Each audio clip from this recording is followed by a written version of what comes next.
Alors cette séquence est une séquence de témoignages, donc on va la faire en 2 temps.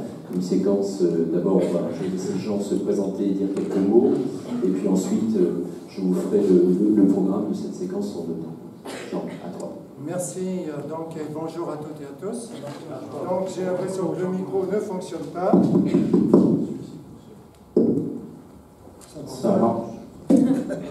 Voilà, là c'est bon.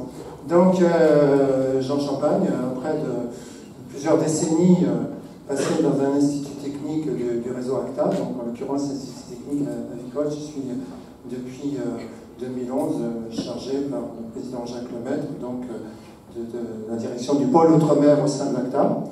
Et donc c'est à ce titre qu'avec le CIRAD, nous avons contribué à la mise en œuvre et à la constitution d'ERITA.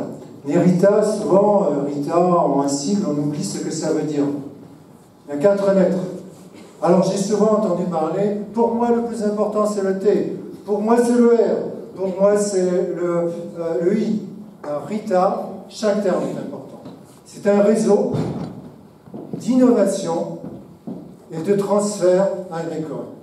L'objectif d'ERITA, c'est un peu de vérifier l'adage que si seul on peut espérer aller plus vite, ensemble, on est certain d'aller plus loin. Et c'est ce qu'on va essayer de vous montrer au travers de ce que nous avons fait au cours de ces dernières années. Vous en avez déjà vu un certain nombre de réalisations, notamment la réalisation qui vient de vous être présentée par Jean-Marc Coatis, mais également des actions de R&D qui ont été conduites au cours des précédentes années. Donc Alain Joly nous disait tout à l'heure que dans le cadre de ce qu'on a appelé RITA 1, ce qui a été conduit entre 2011 et 2014, donc le ministère de l'Agriculture, complété par le FEADER, par le CIRAD, avait débloqué globalement 14 millions d'euros qui ont permis de conduire un certain nombre d'actions. Alors ici, dans ce séminaire, en 2014, on vous a montré un peu la mise en place, la mise en œuvre de ce réseau, de ces réseaux. Les fondations, les outils de gouvernance, on vous a dit telle action se met en place. En 2015, on est revenu ici l'an dernier, tout simplement, pour vous présenter l'état d'avancement, les premiers résultats.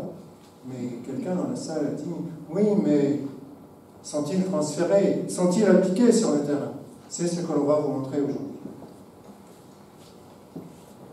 Pour être très pratique, on va faire 2 types de séquences. Une séquence où nous allons interroger ce qui se passe sur le terrain, de la bouche de ces acteurs, à la fois des témoignages d'agriculteurs, de techniciens, pour voir comment vivent aujourd'hui l'application de ces réseaux de façon très concrète et qu'est-ce qui se passe en matière d'impact, notamment au niveau des exploitations, des bénéfices déjà, parce qu'il y en a déjà, et de ce qui est en train de se construire et qui est en train de s'échanger, puisque les réseaux RITA ne se font pas qu'au niveau des départements, vous l'avez bien compris, il y a directement des échanges, alors échanges à travers les animateurs, mais aussi maintenant désormais échanges à travers les agriculteurs et des parties d'expérience.